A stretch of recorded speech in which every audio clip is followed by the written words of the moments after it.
अस्सलाम वालेकुम व्यूअर्स, आज की वीडियो में मैं आपको सिखाऊंगी बेबी शावर केक के टॉपर्स को फॉन्डेंट के साथ कैसे आपने तैयार करना है कि झटपट से ये ड्राई हो जाएं।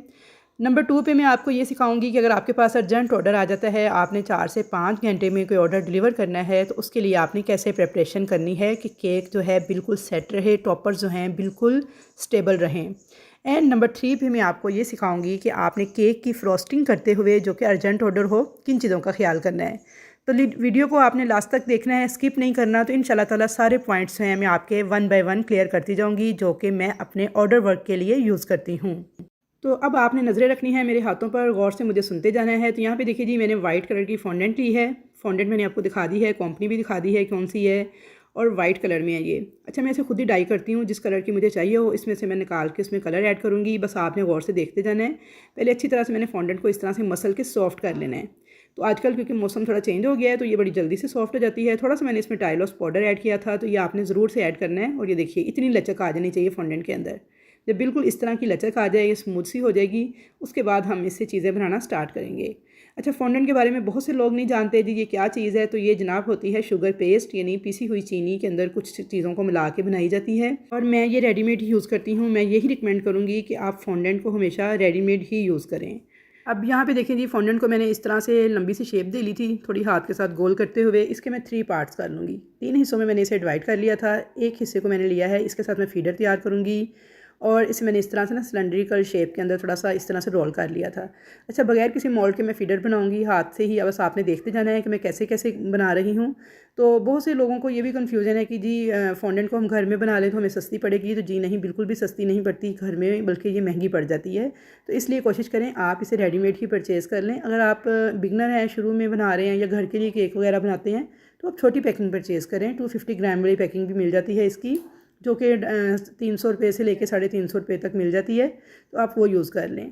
तो इसलिए आप अगर घर पे बनाते हैं तो देखिए, इसके लिए आपको यूज़ करनी पड़ेगी मदर चॉइस की जो पाउडर शुगर है। तो वो 700 रुपये किलो आती है। 700 रुपये की आप वो डालेंगे, और बाकी सारी चीज़ें डालने के बाद जब आप इसे तैयार करेंगे तो इसकी कॉस्ट तकरीबन वहीं आ जाती है, यानी रेडीमेड फॉन्डेंट जितनी ही। तो इसलिए फिर इतना खपने की कोई ज़रूरत नहीं, आप इसे बाज़ार से ही परचेज़ कर लें, ज़्यादा बेस्ट रहती है। ये मैं आपको अपने एक्सपीरियंस की बेस पे कह रही हूँ। वैसे आप बनाना चाहते हैं तो गम पेस्ट मैं आपको बनाना सिखा दूँगी। फॉन्डेंट नहीं, गम पेस्ट आप घर पे बना सकते हैं। गम पेस्ट जो है वो फॉन्डेंट से ना थोड़ी डिफरेंट होती है, तो इसलिए वो मैं आपको बनाना सिखाऊंगी इंशाल्लाह कभी किसी वीडियो के अंदर। तो यहाँ पे देखिए जी, मैंने फीडर की शेप देके सिलेंड्रिकल सी उसे एक साइड पे कर लिया था। अब मैं इसके अंदर थोड़ा सा ब्लू कलर ऐड करूँगी, क्योंकि ब्लू कलर के कुछ टॉपर्स मुझे चाहिए। तो इसलिए मैं इसके अंदर जेल कलर जो है, gel food colour blue colour का, रॉयल ब्लू का, ये यूज़ कर रही हूँ, मिल्की फूड का। इसे इस तरह से बस थोड़ा सा मैंने लगा के इस तरह से मसल लिया था, तो इसके अंदर ब्लू कलर आ गया था। अच्छा, ये अर्जेंट केक का ऑर्डर था मेरे पास, और मुझे ये तकरीबन सुबह कह लें फजर के वक्त ये ऑर्डर मिला, और मगरिब के टाइम मैंने इसे डिलीवर करना था।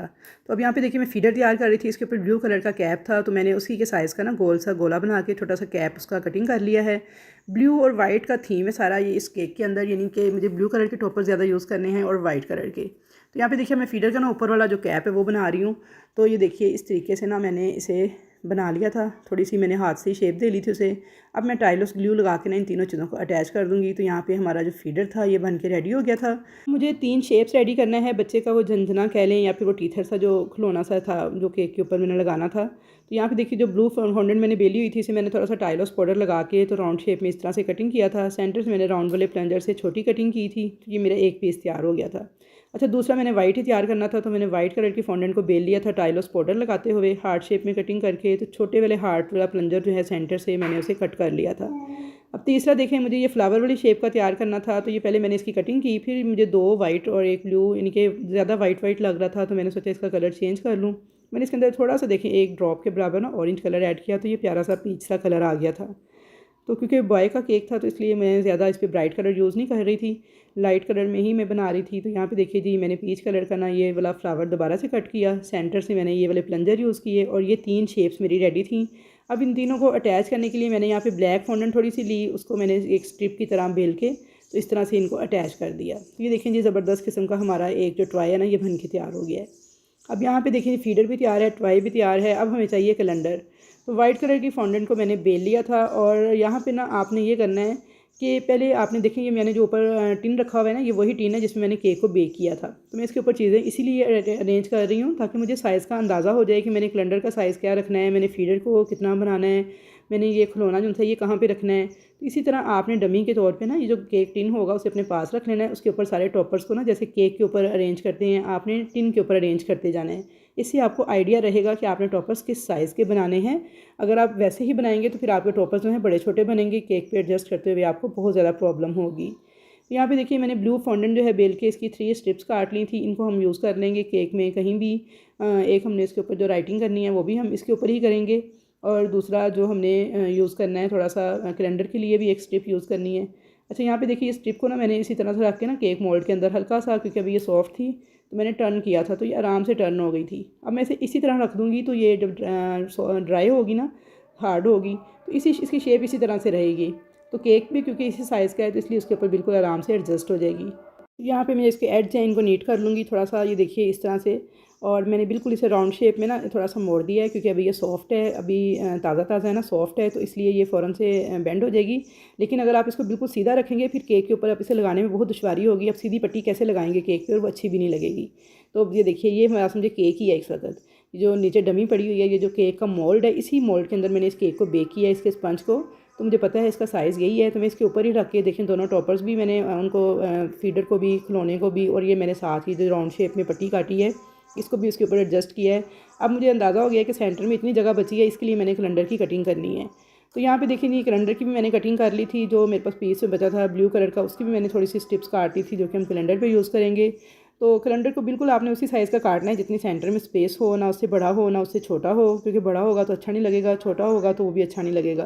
तो इसलिए आपने अपनी जो केक का मोल्ड होगा उसके ऊपर अपने साथ साथ जो आप तैयार करेंगे, जितने भी आपने ये शेप्स तैयार की हैं इन सबको रख के फिर उसके बाद आपने कैलेंडर की साइज़ का अंदाज़ा लगा लेना है और इसके ऊपर एडिबल मार्कर के साथ आपने राइटिंग कर लेनी है। अच्छा जी, यहाँ पे देखें जी मैंने वाइट कलर का थोड़ा सा पार्ट टाइलोस पाउडर डाल के बारीक सा बेला है। बेलने के बाद मैंने इसे रख दिया है इसके ऊपर अपने केक मोल्ड के ऊपर, और यहाँ से मैं इसकी अब कटिंग कर रही हूँ कैलेंडर की। तो आपने भी बिल्कुल ऐसे ही करना है। देखिए यहाँ से मुझे बिल्कुल परफेक्ट अंदाज़ा हो गया है कि फीडर ने इतनी जगह ली है, जो हमने टॉय तैयार किया है उसने इतनी जगह ली है, नीचे वाली पट्टी ने इतनी जगह ली है। तो अब दरमियान में जो जगह है ना, यहाँ पे बस मुझे कैलेंडर की जगह बच रही है। तो मैं उसी हिसाब से ना उतने ही साइज़ की जो कैलेंडर की कटिंग है ना वो कर लूँगी। तो यहाँ पे देखिए जी कैलेंडर हमारा मैंने कट कर लिया था। अब इसके ऊपर एडिबल मार्कर के साथ आपने राइटिंग कर लेनी है। राइटिंग करते हुए आपने ये ख्याल करना है कि जिस वर्ड को आपने हाईलाइट करना है उसके ऊपर आपने इस तरह से सर्कल बना देना है, और साथ में आपने जो डेट वगैरह कस्टमर से लेनी है वो रिटन में लेनी है ताकि किसी भी किस्म की गलती का कोई इम्कान ना रहे। तो आपने जब भी कस्टमर से कोई डेट वगैरह जैसे हाईलाइट करवाना है, ये जो राइटिंग आपने ऊपर करनी है वो लाजमी रिटन में लेनी है। आपने उनसे कहना है कि मुझे लिख के भेजें कि आपने केक के ऊपर क्या लिखवाना है। अगर आपसे फ़ोन पे भी बात हो रही है, आपको ज़ुबानी भी वो बता रहे हैं, तो फिर भी आपने कभी भी इन बातों पे नहीं रहना कि ज़ुबानी सुन लिया है बस ठीक है। अक्सर ये चीज़ें जहन से निकल जाती हैं और कुछ ना कुछ हम गलत कर जाते हैं, डेट में चेंजिंग हो जाती है, नाम में थोड़ी सी गड़बड़ हो जाती है। तो इसलिए आपने इन चीज़ों से अवॉइड करना है और कोशिश करनी है कि रिटन में सब कुछ लेके फिर आपने इसकी राइटिंग करनी है। और राइटिंग करते हुए भी आपने मोबाइल से जो आपको कस्टमर ने सेंड की है जो चीज़ें, उनको एक दफ़ा दोबारा से देखना है गौर के साथ, और उसके बाद आपने उनको हाईलाइट करना है। तो ये छोटी छोटी टिप्स हैं जिन्हें अगर आप ध्यान में रखेंगे तो यकीन करें गलती का कोई इम्कान नहीं होगा। बहुत बेहतरीन आपका केक बन के तैयार होगा, कस्टमर भी आपसे टोटली सेटिस्फाई होगा। अब यहाँ पे देखिए जी ये सारे टॉपर जो है ना मैंने अर्जेंट तैयार किए थे, यानी मुझे बस 2 घंटे के बाद केक डिलीवर करना था। तो 2 घंटे के अंदर अंदर इन टॉपर्स को मैंने कैसे ट्राई किया, मैंने ये किया कि पहले तो बनाने के साथ ही ना मैंने इनको धूप में रख दिया था आधे घंटे के लिए। उसके बाद मैंने ये किया कि जैसे ही केक का स्पंज बेक हुआ था, तो क्योंकि मेरा अभी ओवन या पतीला जिसमें भी आप बेकिंग कर रहे हो वो गर्म होगा, तो आपने उसे फ्लेम को ऑफ़ कर देना है अगर पतीला है, और अगर ओवन है तो उसका स्विच उतार देना है, यानी उसे भी आपने ऑफ़ कर देना है। उसके बाद गर्म ओवन या गर्म पतीले के अंदर आपने इन टॉपर्स को इसी तरह से डमी समेत रख देना है या किसी प्लेट में डाल के रख दें। तो बस आपने इसे 5 से 7 मिनट रखना है। पहले तो ये थोड़े सॉफ्ट सॉफ्ट होंगे, लेकिन आपने इनको हाथ बिल्कुल नहीं लगाना, बस निकाल के बाहर पंखे के नीचे रख देना है। जैसे ही इन्हें हवा लगेगी ना ये फ़ौरन से ड्राई हो जाएंगे। तो ये थी एक छोटी सी टिप टॉपर्स को जल्दी जल्दी ड्राई करने की, और हमेशा ड्राई करके ही टॉपर्स को आपने क्रीम केक के ऊपर लगाना है, वरना ये स्लिप कर जाएंगे अगर आप इनको गीले गीले लगाएंगे तो। अच्छा जी, अब यहाँ पे देखें जी ये मैंने ना क्रीम जो है उसके साथ केक को कवर कर लिया था, क्रम कोट कर लिया था, और वीडियो जो है ना वो सारी स्किप हो गई, यानी मुझसे डिलीट हो गई। जब मैं एडिट कर रही थी ना तो बस थोड़ी गड़बड़ हुई। तो बस मैं एक स्टेप ही आपको दिखा पाई हूँ। उसके बाद मैंने केक को क्रम कोट करके ना फ्रीज़र में रख दिया था, क्योंकि अर्जेंट ऑर्डर था, मेरे पास इतना टाइम नहीं था कि मैं इसको फ्रिज में रखती ज़्यादा देर के लिए। तो मैंने क्या किया, मैंने इसको रख दिया था फ्रीज़र में, यानी फ्रिज के ऊपर वाले खाने में 1 घंटे के लिए। 1 घंटे बाद जो है ना केक काफ़ी अच्छी तरह से ठंडा हो चुका था। अब मैंने यहाँ पे देखें केक के अंदर ना क्रीम जो थी उसके अंदर मैंने ये जेल ब्लू कलर जो है ये ऐड किया है थोड़ी क्रीम के अंदर। बाकी जो वाइट क्रीम थी वो मैंने अलहदा पाइपिंग बैग में भर ली थी। अच्छा, इस कलर को मिक्स करने का तरीका ये है कि आपने देखिए थोड़ा सा कलर लेना है, इसे आपने स्पैचुला पे रख के ना अच्छी तरह से पहले मिक्स करना है थोड़ी सी क्रीम के साथ। जब ये अच्छी तरह से मिक्स हो जाए उसके बाद आपने इस क्रीम को थोड़ा थोड़ा करके बाकी की क्रीम में ऐड करते जाना है और मिक्स कर लेना है, तो बहुत अच्छी तरह से कलर जो है इमर्ज हो जाएगा। अगर आप डायरेक्ट से इसे डाल के पूरी क्रीम के अंदर मिक्स करेंगे ना तो क्रीम आपकी सॉफ्ट हो जाएगी और कलर की गुठलियाँ सी बन जाएंगी, यानी कहीं से डार्क कहीं से लाइट, कहीं से ये मोटा मोटा सा फील होगा जैसे गुठली की तरह, यानी प्रॉपर मिक्स नहीं होगा। तो ये आपने इस तरीके से ही कोई भी कलर आपने जब मिक्स करना हो तो आपने पहले थोड़ी सी क्रीम के अंदर उसकी मिक्सिंग कर लेनी है। उसके बाद आपने इसको पूरी क्रीम के अंदर मिक्स करना है स्पैचुला के साथ। बहुत अगर आप कलर को ही डाल के डायरेक्ट चलाते जाएंगे ना स्पैचुला, तो क्या होगा, मुसलसल स्पैचुला चलाने से सारी की सारी जो क्रीम है ना वो सॉफ्ट हो जाएगी और कलर फिर भी आपका सही तरह से मिक्स नहीं होगा। अच्छा जी, अब यहाँ पे देखें जी, मैंने दोनों कलर की क्रीम रेडी कर ली थी, ब्लू कलर की भी और वाइट कलर की भी, यानी इनके पाइपिंग बैग्स में इनको फिल कर लिया था। अब देखिए यहाँ मैंने नीचे से लगाना शुरू किया है क्रीम को। इस तरह से आपने राउंड शेप में लगाते जाना है, क्योंकि 2 शेड्स मुझे चाहिए, ब्लू एंड वाइट। तो उसके लिए देखिए मैंने बिल्कुल थोड़ा सा कट किया था आगे से पाइपिंग बैग को और नीचे ब्लू कलर के सर्कल बना लिए थे। अब मैं ऊपर सारा वाइट क्रीम के साथ ना केक को कवर कर दूँगी। तो बस अब आपने गौर से मेरे हाथों को देखते जाना है और नज़र रखनी है हाथों पे और देखते जाना है कि मैं कैसे क्रीम अप्लाई कर रही हूँ और किस तरह से मैं केक को नीट कर रही हूँ। तो ये है 2 कलर की क्रीम लगाने का सबसे आसान और सबसे परफेक्ट तरीका। जो बिगनर्स हैं, जो कि मेरी बहनें अभी बिल्कुल नया नया काम जिन्होंने स्टार्ट किया है और उन्हें प्रॉब्लम होती है केक के ऊपर 2 कलर की क्रीम अप्लाई करने में, तो ये सबसे आसान तरीका है जो मैंने आपको बताया है कि आप इस तरीके से लगाएं। कभी भी आपकी क्रीम ऊपर नीचे नहीं होगी, कभी भी इधर उधर नहीं जाएगी, जितनी आपने लगाई ना जहाँ जहाँ वहीं रहेगी। हाँ, स्पैचुला से आप डायरेक्ट भी लगा सकते हैं, लेकिन उस वक्त जब आप एक्सपर्ट हों तो फिर आप डायरेक्ट स्पैचुला से भी क्रीम लगा के तो इस तरीके से 2 शेड जो हैं वो डेवलप कर सकते हैं। लेकिन उसके लिए आपको एक्सपीरियंस दरकार होगा, प्रैक्टिस दरकार होगी। लेकिन इस तरह से जब आप लगाएंगे ना तो ये आप पहली बार भी अगर लगाएंगे तो काफ़ी अच्छी लगा लेंगे। अच्छा, यहाँ पे देखिए जी, मैंने केक को साइडों से भी नीट कर लिया था, ऊपर से भी नीट कर लिया था और केक ये शार्प से एड्ज आ गए थे। अल्हम्दुलिल्लाह बहुत ही ज़बरदस्त केक हमारा बन के तैयार हो चुका था। क्रीम को आपने बहुत अच्छी तरह से विप करना है। क्रीम को विप करने का तरीका जो है मैं पहले एक वीडियो में आपको बता चुकी हूँ। पिछली वीडियोज़ के अंदर काफ़ी दफ़ा मैंने केक को विप करने का केक को कह रही हूँ, क्रीम को विप करने का तरीका आपको बताया हुआ है। तो सेम उसी तरीके से आपने क्रीम को विप करना है, तो आपका बहुत ही अच्छा केक बन के तैयार हो जाएगा। यहाँ पे देखिए जी केक के कितने शार्प से एड्ज आ गए हैं, कितनी नीट इसकी फ्रॉस्टिंग हो गई है। और यहाँ पे देखिए मैं बिल्कुल प्लास्टिक रैपर यूज़ कर रही हूँ। ये जैसे एक्सरे शीट होती है ना उस टाइप का है, या बेक हाउस से मिल जाते हैं और इजीली स्टेशनरी शॉप से भी मिल जाते हैं। आप उनसे कहें हमें जो बुक्स को आप जिल्दे करते हैं एक्सरे शीट्स की वाइट कलर में या ब्लू कलर में, उसके दे दें हमें पेपर प्लास्टिक वाले, तो उनको कटिंग करके आप खुद भी ये बना सकते हैं। अच्छा जी, यहाँ पे देखिए जी केक की जो फाइनल फ्रॉस्टिंग थी वो मैंने कर ली थी। अब इसके ऊपर हम स्काई ब्लू कलर के साथ ही ना बॉर्डर बनाएंगे। अच्छा, मैंने बगैर किसी नोज़ल को यूज़ किया ना, सिंपल बस पाइपिंग बैग में ही जो क्रीम भरी थी ना उसी के साथ ही मैंने इस तरीके से डॉट डॉट लगा के एक बॉर्डर ड्रॉ कर लिया था, क्योंकि मुझे इसके ऊपर ना सिल्वर डस्ट बाद में लगानी है और बीड्स की तरह ना इसको लुक देनी है। तो इसलिए मैंने इसे थोड़ा सा इस तरह से बॉर्डर सा बना लिया था। जो बाकी की क्रीम थी उसके साथ मैंने नीचे भी पहले तो बनाए थे इस तरह के डॉट डॉट, लेकिन बाद में आप देखिएगा कि मैंने इसे चेंज कर दिया था, क्योंकि ये मुझे अच्छे नहीं लग रहे थे। क्रीम जो है ना फटी फटी सी आ रही थी, नीट नहीं थी लुक आ रही। तो मैं आपको वीडियो बाद में दिखाती हूँ कि फिर बाद में ना वो मैंने स्क्रीन रिकॉर्ड तो नहीं किया था, लेकिन मैंने उसके अंदर 1mm नोज़ल डाल के तो बड़े वाला बॉर्डर जो है इसके ऊपर ही बना दिया था। तो यहाँ पे देखिए केक की लुक एकदम चेंज हो गई है ना। मैंने जो नीचे डॉट बनाए थे वो मुझे बिल्कुल भी अच्छे नहीं लग रहे थे, तो मैंने 1mm नोज़ल क्रीम तो थी मेरे पास, उसे मैंने दोबारा से थोड़ा सा मिक्स किया। 1mm नोज़ल डाल के पाइपिंग बैग में मैंने उसके साथ उन डॉट्स के ऊपर ही मैंने ये बॉर्डर बना दिया था। वो डॉट्स मैंने हटाए नहीं थे, बस उसके ऊपर ही मैंने ये बॉर्डर बनाया, तो ये बहुत ही खूबसूरत लग रहा था। केक की लुक एकदम से चेंज हो गई थी जैसे ही मैंने ये बॉर्डर ड्रॉ किया।